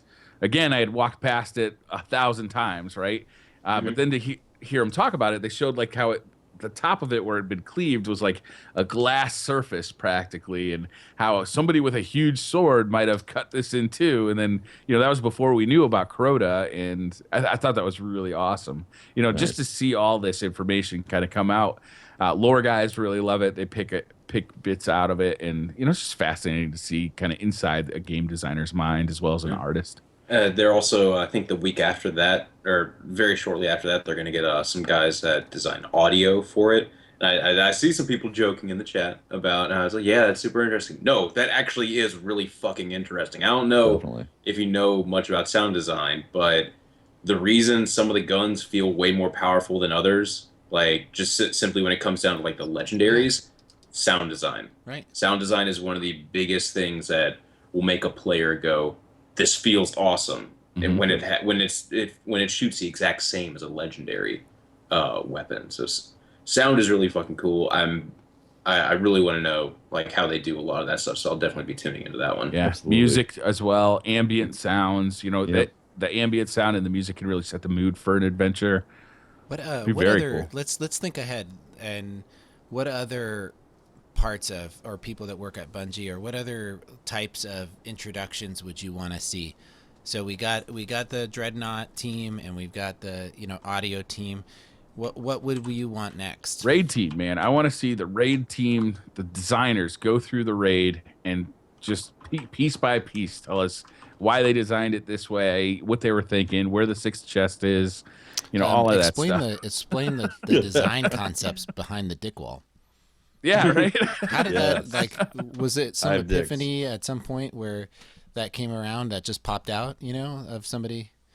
When we had inspiration, Where'd they get the inspiration for the dick wall? they erected a monument to to thrust. Mm-hmm. I'd like for them to go in depth as to Go deep inside the topic. Yes, the secret room. Yeah, right. the basketball court. Yeah. How they just let that be in there with no payoff aside from just dunking space orbs. Yep, and so it's it would also, somebody brought it up in chat. Silver Willow brought up the voice actors. It would be cool to talk to some of the voice actors who played the different characters in I would the game. gladly tune in to see Nathan Fillion, Bill Nye, Peter Stormare, and D. Bradley Baker in some sort of stream. That would be fucking amazing. That'd be cool. They do a lot of stunt casting, so I don't think they'd be able to get a lot of the bigger name ones, but they could probably get Morla, Eris's voice actress in. I'm pretty sure some of the other voices were done just in-house instead of stunt casting at all. Well, it would be great now that they have it set up, and this is the part that I think is awesome. As the game grows and they do more recording of pieces and different elements of the game, they can, and they're stopping by the studio to do work, right? Maybe they just drop by the couch, right? Yeah. I think that's what's neat. They know somebody's coming in from out of town, and Jason, we got an opportunity to maybe get introduced to all the cool people who go by Bungie Studios. And one of the things that I thought was really cool is that for a lot of us, going and visiting Bungie is like a destination. It's really fun. I mean, we would go out of our way to go visit. It's like a Shangri-La, we go there and visit if we can, and you get a tour or whatever. It'd be interesting to see the kind of people who drop by Bungie, and maybe it's kind of like a unspoken prerequisite if you're part of the gaming community, or you're that you get to drop by the couch when you stop by and use the live stream setup for a little bit. And I don't know. Maybe I'm thinking too community based, but I think it would be a lot of fun to Bungie community couch. Yeah, the community couch, man. What happens on the couch stays on the couch. No, Bo. I don't know. See where you're going with this one. Well, yeah, so I'm definitely interested in seeing some of the seeing what they do with that new Twitch thing, because they clearly, exactly. I mean, just judging by the setup, that looks like a very permanent thing that they're putting into their office area. That's right. Yeah. Be cool to get the story guys out there too. Stuff. Some of the guys who know a little bit about the story, about the lore, they could come in and just explain a little bit about maybe say 14 or if you can't put it in the game, at least put it on a live stream. Well, yeah, I mean, it would be so it would be fun. If they're rolling out weekly content like that, that is, it's essentially auxiliary content to the game, with them talking about the process and maybe doing reveals and all that. It can only be good for us as a community, because we want more. We're thirsty. We want to have a drip more than just what's new at Bungie for the weekly update type of thing. So if they can give us windows into this really cool place of Oz that's making this cool game that we love, then that's definitely a win all around. I would love, to be honest with you, and I don't know if they would do this, but I would love for Pete Parsons to just sit down and talk to the community on the couch. That would be fucking awesome. Right? Yeah. How ballsy would that be? I'm here. I'm in charge, and I'm I'm gonna say hi, and then I'm gonna talk about my vision for the game and where I'm going with it. I don't know, man. Doing an How AMA. powerful would that be? That would be huge. They should totally do AMAs live on Twitch. They could have somebody vet questions That's live. true. That'd be great. Sure. Yeah. Yeah. It would be awesome to see Yeah. him. No, I like that, Pope. I'd love to see Pete. I played with him once before. Dude was awesome. He's a great guy. Yeah, just really one of the. If you just queued up with him or something, you'd be like, wait, this guy's a CEO? What? This guy's so chill. Yeah. But yeah, he's really fun. Chillio. Chillio. Yeah, no, like I would love to see him get on the Twitch stream just to do something. Yeah, and for sure something along the lines of all the background people who make. I know it's not exciting for everybody, but the network engineers, the tool creators, all these people that go into making video games. I'm a huge fan of Bungie games and Destiny, but I'm also a huge fan of video games and how they're made, and knowing, and maybe for some people wanting to get into the industry, being able to know what happens, how they got there, a little bit about who they are, that could be really powerful. Absolutely, yeah. Yeah. Window into the fantasy. Right. Who knows? They might just shake our fantasy. Oh, man. As soon as I said fantasy, I was like, why? You opened it up. You opened the door. I could have said window into creativity, window into their anything. world, their life. No, you said fantasy. Yep. So should we are getting tired, guys. Should we move on to the questions? There is one other thing. Oh, is there one other thing? Yeah, I'm sorry. No, it's in the weekly update, and it's the Bungie bounty. And I am super proud that my clan, Resolute, has been selected for the Bungie bounty. People in the chat are asking me if I'm going to be part of it. And I already contacted, I knew about it a while ago, and I contacted Claw, our fearless leader, and I made sure that my name was not on the list because I have already had really cool opportunities to be part of a Bungie bounty. I did a ride along. I did a bunch of stuff, and I really think it's a really cool opportunity, and I don't want to take the place for somebody else. So I gave up my if I even had a spot, but I gave up even the thought of it. So I'm really excited to see who we get on there. It's going to be a PvP bounty in Rift, and I know that we can field a team that cannot be beat. So Hovey, Imtash, I mean, think Clout, about it. Vanguard. True Vanguard. I mean, you start listing them, and we've got one of the best Rift runners in the game. Six Trez is just absolutely ridiculous with running the Rift, and I don't know. So if we field the strongest team we can, I'll have to get Solarity.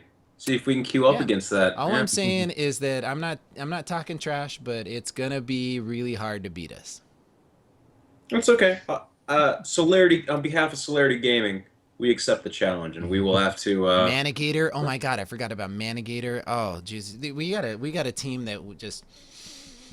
It would be fun. It'd be fun to put it out there. So congratulations to those guys. I'm really gonna be glued to my TV watching it. So. Yeah. It's gonna be fun. Yeah, for sure. It will be fun. Should we move on to the Twitter questions now? Matt Kraft at Silo 1992. Sounds like a yes. Do you think buffing all primaries would calm the special ammo issues? Yes. Yes. Yeah, I think so too. I don't think it's as easy as that, to be honest. It's not buffing, but it's just more of a rebalancing to bring them up. Because we talked earlier about power creep. By earlier, I mean way back when we were wanting to make sure shit isn't buffed up to the level of Gjallarhorn. That's called power creep. There's also a thing called like power dip, which is what primaries are experiencing right now, where they're below the level that they should be because in the past a lot of primaries were way more powerful than pretty much everything out there. So, yeah. I think they do need to be brought up. So, I feel like So special ammo offers an instant kill, a one-hit kill. Mm-hmm. Primaries, like if they get brought up any further, then we're approaching an even smaller time to kill that's happening. The time that's like thrown around a lot on Destiny the game is 0.73 seconds kill time with primaries, which I think is what Thorn is currently at if you 3-tap body someone and then burn out. But yeah, like it's normally you can react that quick if you're on your game, and that 0.73 isn't like just shooting at someone. That's like the most ideal circumstance of a primary weapon killing something. Usually, it's a second plus for the most part. If you miss a shot or don't hit all headshots, like Mida, I think is 0.8 seconds, and I feel like that is right on the money. Yeah, is right there. So even though, let's say they get even out to more of those ideal time to kills, you're still going to be dealing with people who have instant kill snipers and shotguns. So if that ammo doesn't get, if it doesn't get dealt with in some way that allows those primaries to still be the chosen method for going into a battle, as opposed to special ammo, because right now special ammo is the chosen method. Like you might, like you run around the corner, you hard scope a corner, or you get ready for a shotgun kill because you see something in radar. You don't pull out your primary and get ready for that kill. You only do that if you're out of special ammo. You know? Right. I think what lowering the time to kill with primaries would do, though, is it wouldn't make you feel helpless against special. It's mainly basically special right now. Is special weapons are so strong because primaries are so weak. That's what I'm trying. I think we can all kind of agree on that. And if primaries were brought up not to be greater than special ammo, but to be able to challenge special ammo, make that weapon, that sniper in the most ideal circumstance is going to be stronger than a primary, as it should. But, say you get the drop on a sniper before they fully scope in, and that person still commits to trying to snipe you, you should be able to kill them and stuff like that. I just... I don't think it's a big change. It really is a complicated problem. It is complicated. Yeah, and I think the amount of special ammo that is in 6v6 and still in 3v3 still dictates mostly secondary kills. I would agree. Yeah. Neil O'Sullivan at Neil O'Sullivan 22. Is the non-adept version of the Doctrine of Passing just as good as the adept version? Yes. Yes. Depending on the role you get, yes. As long as you're getting brace frame, counterbalance, persistence, you will have the same gun. Just say counterbalance poke because that's the only. That's true. But I mean, people have been asking me on. People have been tweeting me asking me should they do small bore or brace frame. Brace frame. Yeah. Yeah. It's absolutely brace frame. It's been proven many times on Crucible playbook. Yeah. Yep. Joe Arnold at JArnold1905. We had Sparrow Racing League. What do you guys think of a ship racing league?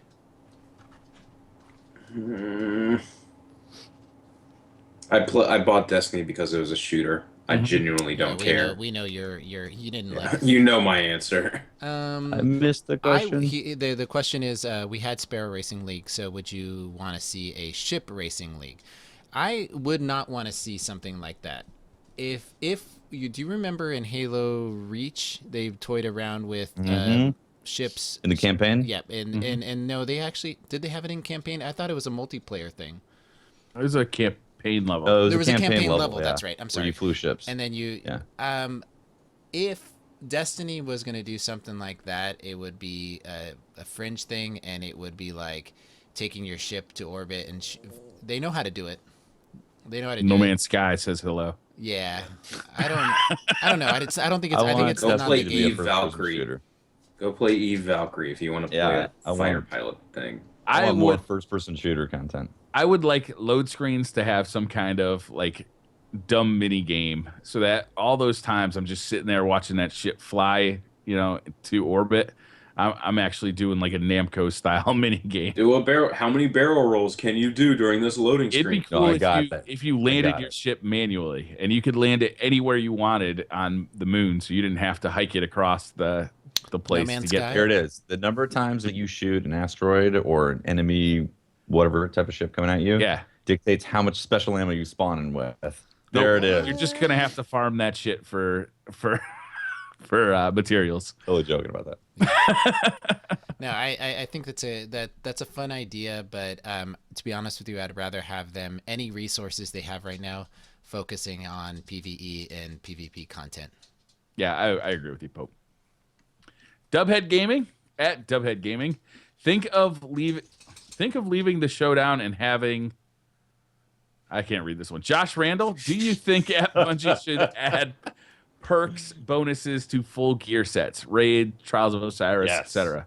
Absolutely. I think it'd be so cool to be able to collect sets of armor and have a reason to wear a whole set. Because as it is right now, there's no reason whatsoever to wear an entire Vault of Glass or Crota's End set, or In fact, actually, I guess there is some reasons in there, but it's not linked to the whole armor set. Where if you have every single piece equipped, you unlock this last perk. That is Prison Elders useful. got this. They got closest to this because you'd have specific armor sets inside for Prison Elders that were like for the Cabal, for the Fallen, but it's like there's so much of it to collect, and it was so specific.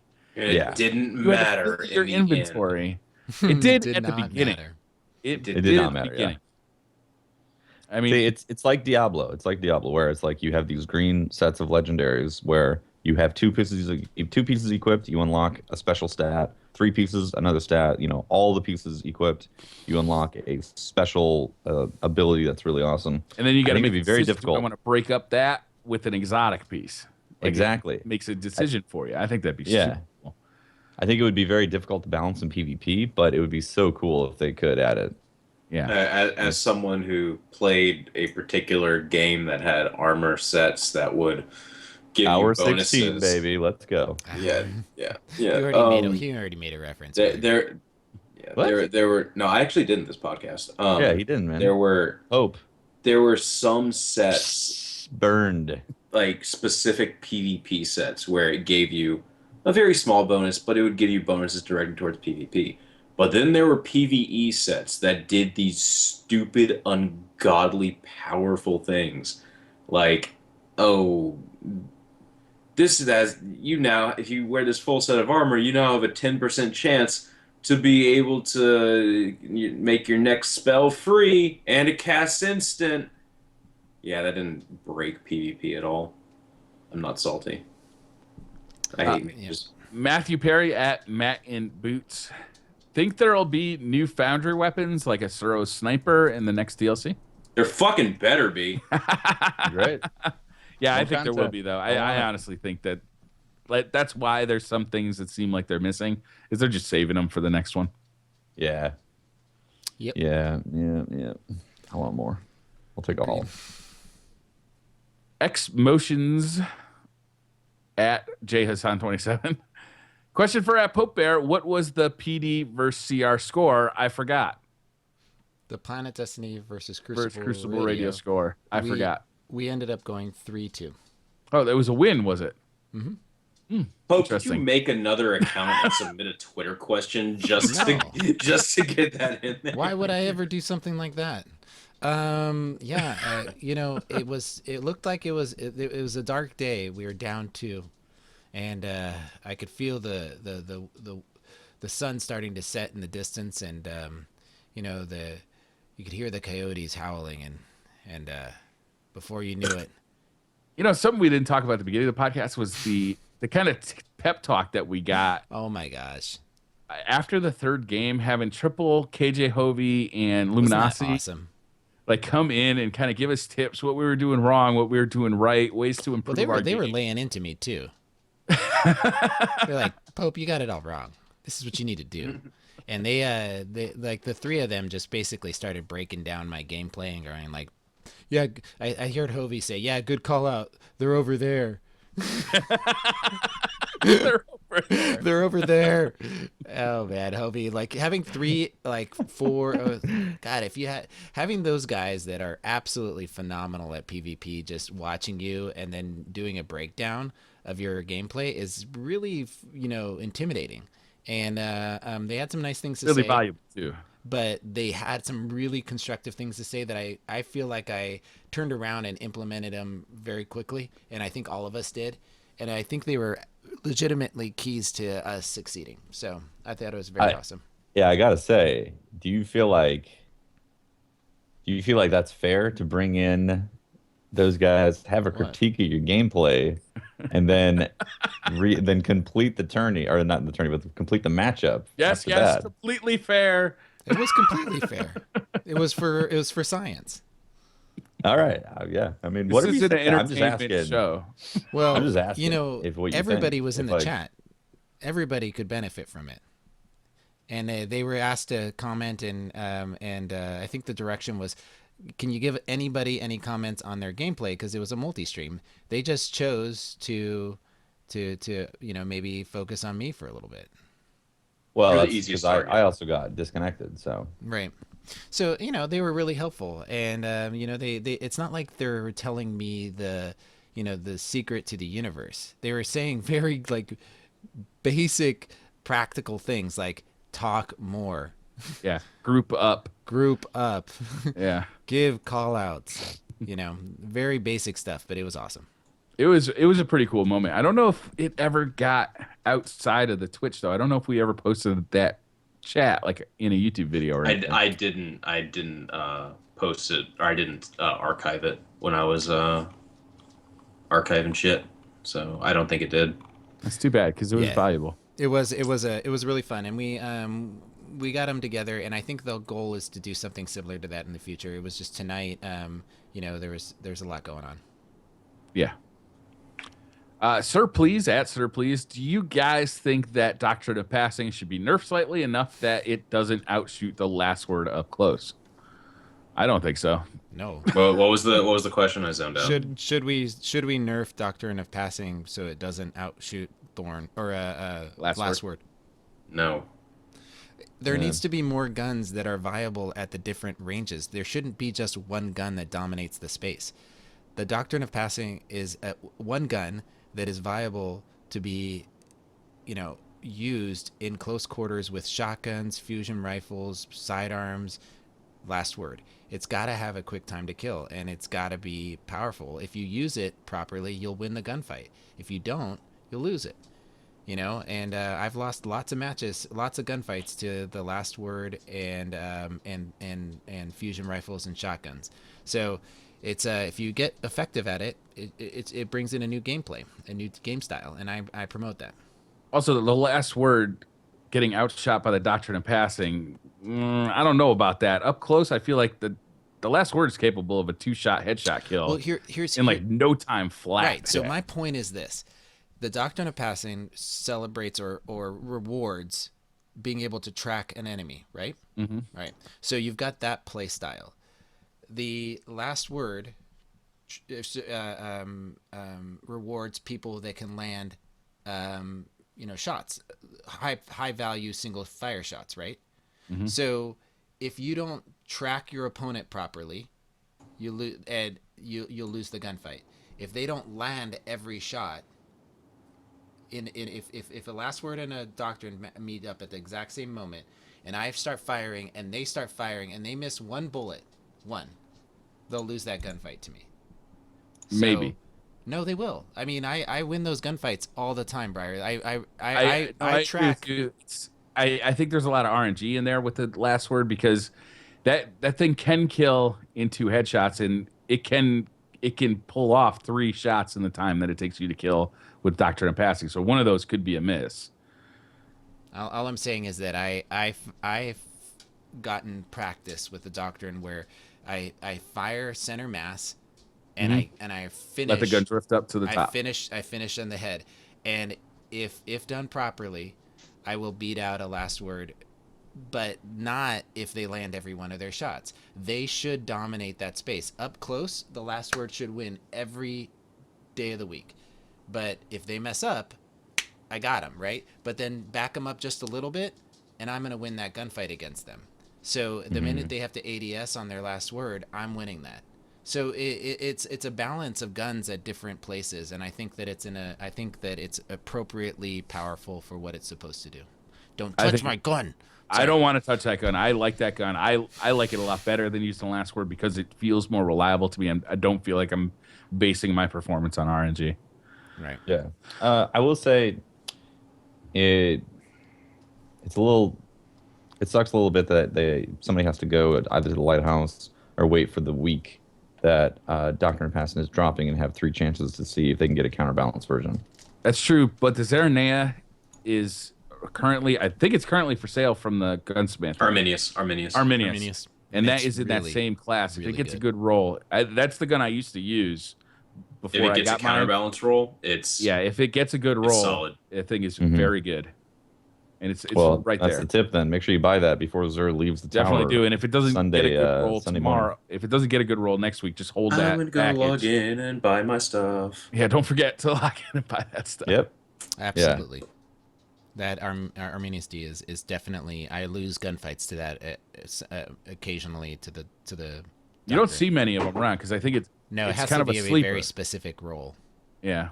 It's a counterbalance roll. Plus, I mean, you can only get it if you got like 7 wins, you completed a gold package and got really lucky, or you got one from the lighthouse. So it's still a little bit exclusive to get that gun.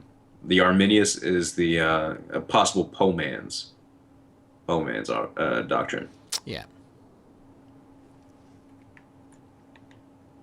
Next Joe question. Devo at Pika Momo. Why do machine guns get no love? Only 2 exotics, both from vanilla, none from Arms Day.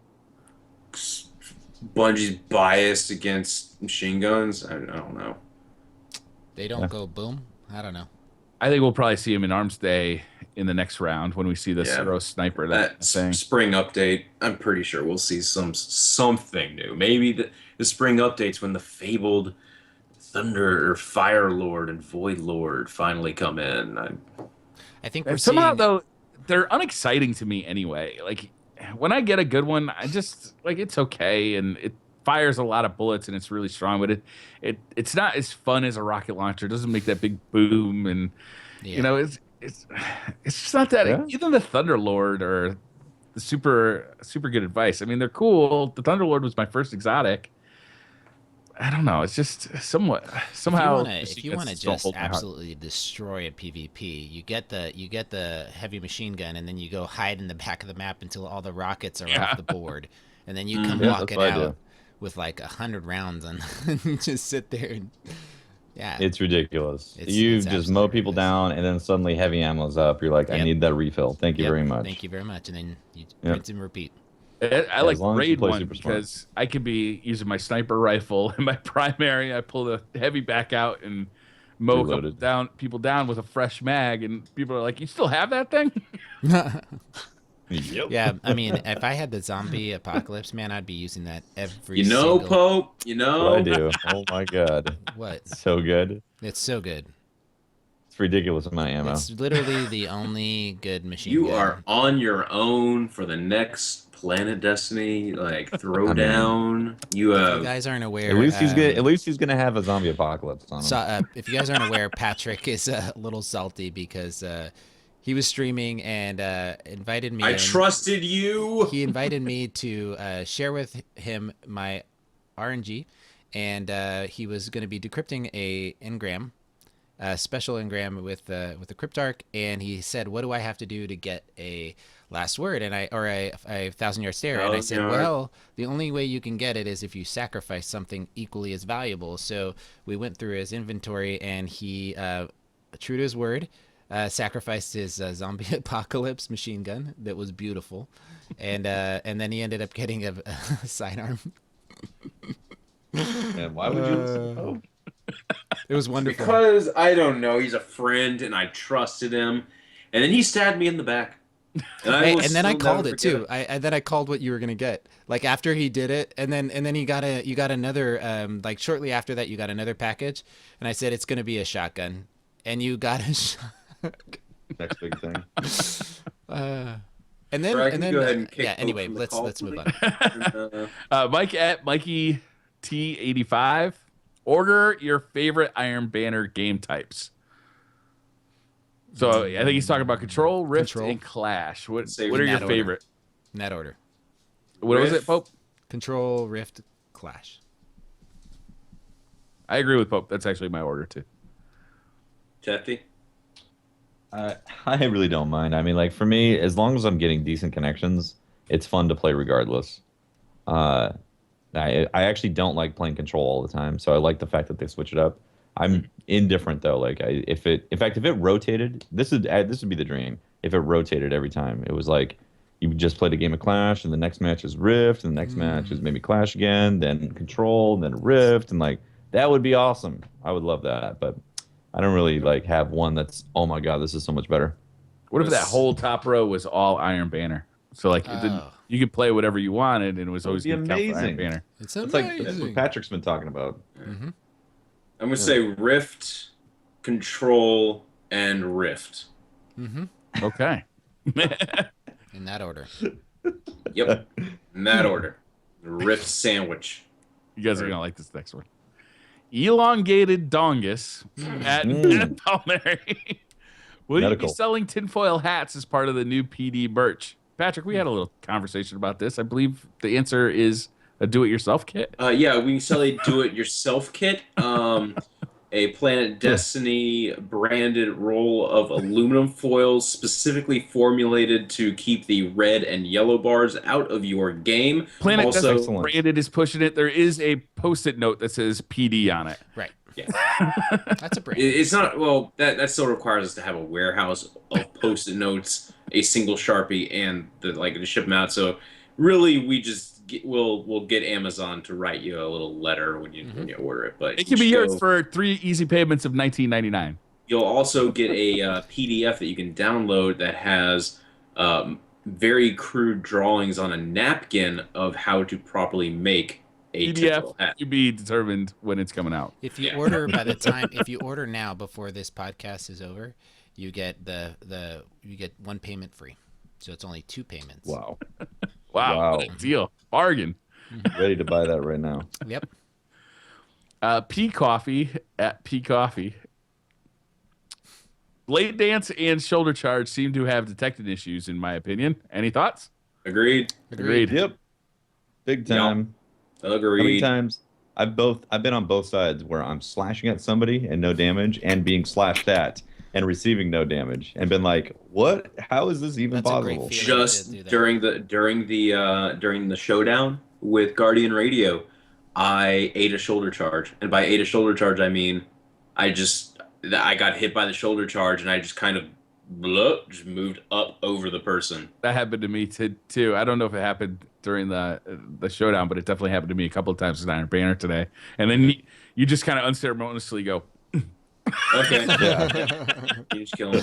It's even happening to the Sun Charge for Sunbreakers as well. Oh, feels bad. Yeah, very bad, especially when you hit someone with this hammer and then they just get moved around a bunch. Yeah. Yeah, they need to fix that. Something is definitely wrong with that. Something's fucky. Something's wrong in the neighborhood. Taco Stomper at Taco Stomper. Did we change the name of Luck in the Chamber to Pope in the Chamber? Like it. That's a little. That's a good idea. Strange, It but has some connotations like to it. it that I'm not sure of, but the Pope in the chamber. Oh, I got a god roll with Pope in the chamber. yeah, imagine eavesdropping on that conversation. Skaven1 at Skaven1. How different would Trials be without Res Snipe? Be very different. Very How different. different would it be if every single sniper could res snipe? How different would it be if there were no overshields allowing more shotguns or more fusion rifle types or more sniper types to be able to kill off the revive? Maybe it would allow for different primary weapons to, be even stronger. Maybe, gameplay as a whole would change. Yeah. I think, yeah. You're Yeah. onto Be something very there. different. You're onto 3 to the something. power of 4. Or how about Inferno Trials? Let's go. Can we my get God. some excitement? Let's go. Only, ugh. Yes. You know you want it. No, I No, don't. we don't. It would be No, I beautiful. don't. Nope. Imagine you can only look at your surroundings to decide whether or not an enemy is about to engage you.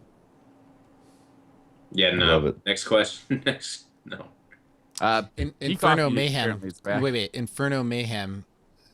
Iron Banner. Oh my god, that would be fun for about 2 matches. 2 matches. Yeah, just be like, okay, this Yeah, Mayhem. is cancer. Yeah. Mayhem is like I was just kidding. Mayhem's like having a huge bowl of ice cream, and then maybe you're like, I'm done with this. I'm never having ice cream again. Yeah, you just finished Totally off like a that. tire bowl. You just Yeah. You're like, "Bleh, I'm done with this. It was fun while it lasted, but I'm glad it's over. P Coffee is back. One of my biggest gripes is getting sniped while I'm shooting at them, regardless of gun. Have you guys any experienced this? No. What was that? Never experienced this. What was it? Getting sniped while I'm shooting at them. I think they should honor the flinch perk more and make it relevant a little bit more. Mm-hmm. Yes. I think it's under. It's not as powerful as it should be. You Doesn't should do want to anything. spec a. You should want to spec unflinching, for a. Yeah, I wish AVP I had your sniper. RNG that I could just spec weapons, Pope. Yep. I mean, I got a couple of them. You want to borrow it? Yeah, sure. Thanks. Send it over my way. This is like in Clash this week. It's happened numerous times where I've put 3 Midas shots into somebody and they snipe me perfectly. And Yep. like that should be so incredibly difficult. That honestly, it's mostly a connection issue because I in think the you're right, Patrick. Exactly. that like getting 3 headshots off with Mida, that person could have never actually taken that initial hit on their screen if the 250 MS is to be believed. Or they were aiming at your nuts and the flinch hit them and made it. That's also true. That's also true. That's definitely possible. I mean, I've also experienced it too, where I looking at somebody been shot, and the recoil or the flinch somehow had the aim assist draw right back on their head and pulled the trigger and been like, that was Thank you. weird. Be like, I'll take it. I but meant to did do not that. send that shot. Myth Aegis at Zoltar Way. When the spring update hits, do you think custom matches will be added? No, I don't. No. No. Nope. But if it I had did- hope until we had that interview a couple weeks ago, and I just got the feeling that it was just not It's on the not table on the right table. now. There's a little bit of me though that's like a kid at Christmas and having my parents tell me like, we just don't have the money to buy the Nintendo system. Yeah, the you're Super gonna have to Nintendo, wait till whatever. next year for that. Like- Simon Says. I'm sorry, it's just not gonna happen because Right. we're broke right now or whatever. And then suddenly I get it for Christmas, be like, oh, you guys said you were broke, Can- and I You know, haven't. you know, Santa Claus. my parents did that to me once. My parents did that to me. Uh-huh. But they had also like mistakenly put this, Xbox size box underneath the tree as well. Turns out they bought one of those piece of shit robot dogs. No. We did. Wow. We bought the kids a bunch of Wii U games, but didn't tell them we got a Wii U until like 3 hours later. we were playing it off like we didn't know the difference between a Wii and a Wii U. And they were super cool about it, man. They believed you. You're into video games, man. Yeah. They have appropriately leveled out on how intelligent I actually am. They have called it pretty perfectly. Eris gave me raisins at Max Schwartzbitch. What do you guys think about the Taken King PvP shader ships and Cryptarch emblems not being available as a drop in the Taken King? So there's ships, PvP shaders, and Cryptarch emblems that aren't available. I'm not actually aware of this. I'm not Do you either. guys know about this? I went through the tower. I feel like I've gotten them all. Are they in the No, database? Maybe. No. There's actually a list on Bungie's website of stuff that shows that it's available at the vendors, but it's not actually obtainable in the game right now. Oh, really? It's a pretty extensive list actually. There's one ship about 6 emblems, 6 shaders. I feel like this goes A along couple the more lines of those ships, exotics. or not a couple ships. Wait. There's quite a few things. I need to interrupt here for a second. ET Maverick 88. My dad wanted a PS4, so I got him a hoodie and put it in my PS4 box. What a jerk! Oh, no, Cold, man. Feels that's bad, just dude. messed up, man. Don't do I'd that. do it if my Yeah. dad was Pope. What? Your RNG would turn that sweater into an actual PS4. Don't lie. That's I actually did that to the kids too. Is I filled a Xbox box up with clothes and wrapped it and gave it to them, but there was an Xbox that came later. You know, I honestly, I'm at the age where if I got like a console box full of socks for Christmas, I would be fucking ecstatic.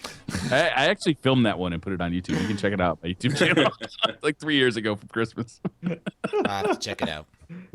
Wow. They took it like champs. Chespin the King at Purple Chespin. Design wise, what's your favorite set of raid armor? Design wise, Yeah, I'm gonna allow the prison elders in here too. I really like the Vault of Glass. Was it the Vault of Glass Warlock gear? Mm-hmm. The Vault of Glass Warlock gear, I think, is beautiful. Yeah, I'm gonna say all the Warlock stuff. Well, no, wait. Crow's End Warlock. Yeah, not so much. That was kind of ugly. Yeah. Wait. Yeah. It was kind of. It had like a weird like vampire opera singer thing going on. Didn't quite work out. Glass for me. But yeah, What class? I feel like the Warlocks get the good stuff, and yeah, the Vault of Glass was really classy. I did not like the Hunter gear for Vault of Glass. I didn't think it looked good at all. It was subtle. I liked it. It wasn't like, yeah. I'm definitely not going with subtle because I'm going with the airplane helmet for the Titans. Nice. From the Prison Elders. That was without a doubt the classiest. Mm-hmm. Oh yeah, without a doubt. There's a kind of fishnet thing going on down under too. Mm-hmm. Yeah, I remember that. Very a little bit of the look like the Predator kind of thing. Mm-hmm. Yeah, that was without a doubt the winner. Yep. Destiny Hamza at Destiny Hamza. What if dual wielding weapons were to be introduced in Destiny?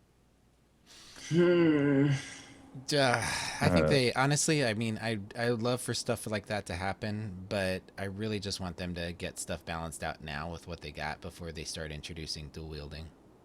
I wouldn't be surprised if we saw it in Destiny 2. I like hearing people go, I want to see dual wielding last words. That would just be 2 normal hand cannons because you need both hands to fire the last word in full auto type. You'd be like brushing it against your face to try and cock the yeah, just flopping your hands all over each other. No, dual wielding, sure, okay. It would have to be only hip fire, which hip firing in Destiny is aggravating because it's not accurate at all. Think of the dual wield flip though. The last one. Oh, that would be that. Okay, never mind. That'd be pretty sick. You got me. I want it now. You have to be able to flip them out at different times. I'd just be sitting there juggling the fucking. Oh yeah, if there was like a flip button every time you hit reload. Yeah, that'd be great. Love that. Love that idea. Do it. Yeah. Okay, we're on board now. Yep. Doesn't even matter if it's out of balance. Like put it in. No, it could be underbalanced as hell. I'd still do it. I would prefer if it was underbalanced, frankly. Yeah. Gabrielle Jack, or if it was a secondary. Yeah, it's like dual Berettas in Counter-Strike. They're awful, but so fantastic. Modern Warfare 2 is the dual shotguns. Then 1880, what is it? Yeah. 1880s?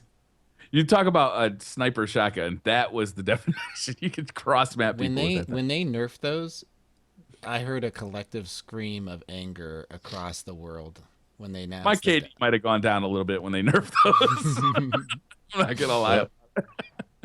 Gabrielle Jacks at I am Derpmaster. How do you all feel about the Mida reigning supreme? Mida doesn't reign supreme. I don't think it reigns supreme. I think it's very powerful at what it's supposed to, a ranged weapon. Yep. I am enjoying the current meta, frankly. In Power Matters playlists. Yes, absolutely. I am enjoying. I feel like there's more variety than we've ever had. You still don't get a whole lot of legendary weapons in there, which is unfortunate. I would like to see. Well, I would like to see an adjustment to the. I'd like to see legendary hand cannons come back. I would too. You know, like they're fun to use. Hand cannons are just cool, and they're just not there anymore. Yeah. That's it. That's all I got for Twitter questions. Oh wow. Nice. That was shorter podcast this week. This was a fun night, man. Thanks, guys. Yeah, it was a good night.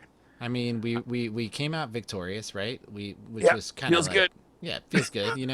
2-time undefeated reigning world champions of podcasts. I like the sound of that. I might get a Yeah. t-shirt. Blue Westlow did respond to us Oh, on really? Twitter, by the way. What Oh, did I he bet say? he did. I think it was like, is that a challenge? Yes. It was. Sounds like something he would say. Yes, that I'm that surprised actually there was is a challenge. question in there somewhere. Yeah, I'm pretty maybe he's sure got a that, learning disability of some sort. Maybe. Wow. Wow. Oh man.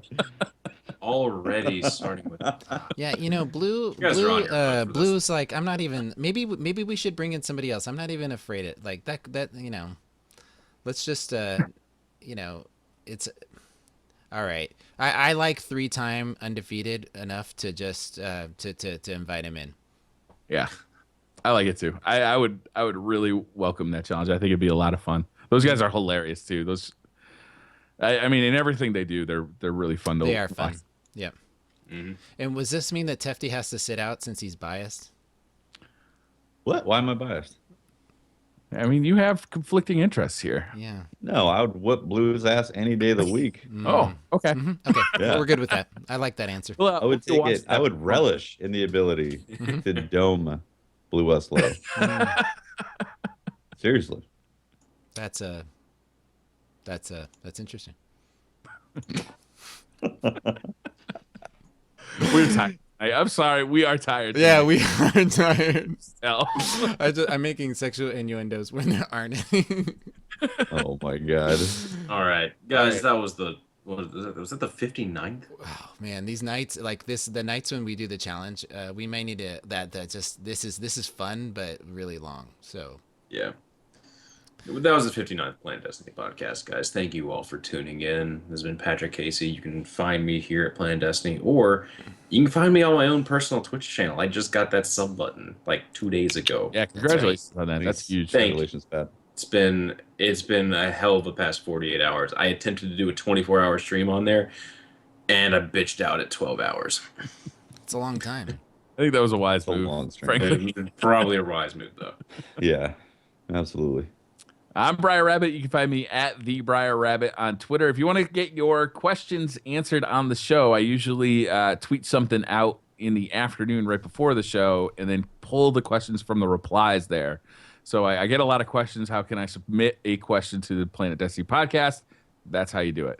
And don't spam us with questions. Just like pick one or two, please. Yeah, please. If you got like 20 questions, try and pick your favorite. Because you kind of just get your name pushed off the list if you've got 20 of them and ask every one of them. Yep. You can also find me on YouTube on the Briar Rabbit channel. Just search Briar Rabbit channel on YouTube, or streaming for Planet Destiny. And you can talk to me at Teft on Twitter. You can also catch the streams I do for Planet Destiny on Tuesday, Thursday, Saturday evenings, and then also catch my own Twitch channel as well, twitch.tv/TeftyTeft. And this has been Pope Bear, and as always, you can find me on the Planet Destiny channel, streaming here and there, and on Twitter at Pope Bear. And so, before we go, Tefty, did we have Yep. subs? Yep, let me check the list. All right. Tristan Senpai with the 7 months. Thank you so much for that support. Tristan, Planet thank you Destiny very much, team sir. here. Thank you. Untrustful with a 9-month baby sub. Don't trust I us. trust him, though. Fresh baby No, don't sub. do it. Yeah, No, I'm I going definitely to. trust Untrustful. I don't care. And also we got Govna. Guvna, all spaced out with underscores. Must have come from Govna Bife's with a channel. fresh sub. Thank you very right much, there. Governor. Govna. Thank you so much for that support to the Planet Destiny team. Thank you, That's guys. awesome, guys. Thank Thank you. you, very much. guys. Thank you. And did we get a new one like we were sitting here? I feel like one just happened. Yeah, Probably. Let me see. it just happened. Is my hosting thing not working? That was at 9:38. I think people are just spamming sub hype. Oh, I don't to see it. tell I us don't see to it. make sure to Yeah. They're trying Yeah. to help us out. All right. Trying to Thank help you for that friendly reminder. Yeah. And And, so this and is- everyone, this- thank you for tuning in, guys. Yeah. Yeah. And This make is a sure lot of to fun. go We do- over, check out Crucible Radio. Right. check out Guardian Radio. Those guys were really awesome. We had a blast beating them.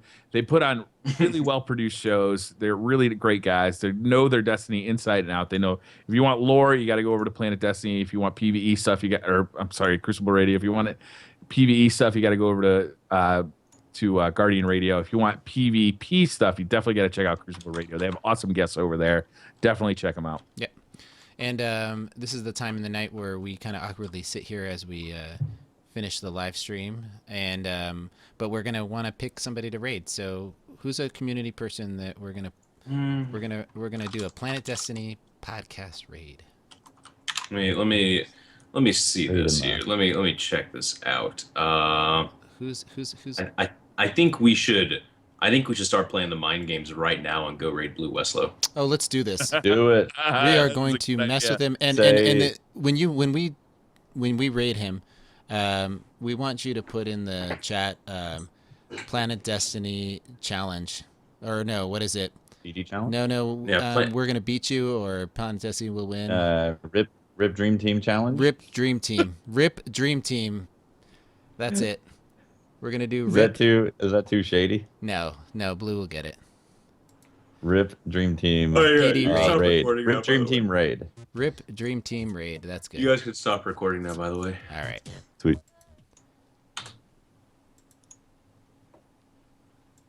Yeah, I'll be streaming a little bit in a bit. I'm gonna get some dinner, take a break. Probably gonna be a couple hour or an hour before I jump on for Xbox One. Can we get the link to Blue Westlow's channel? There it is. He's got it right there. Do you want me to host?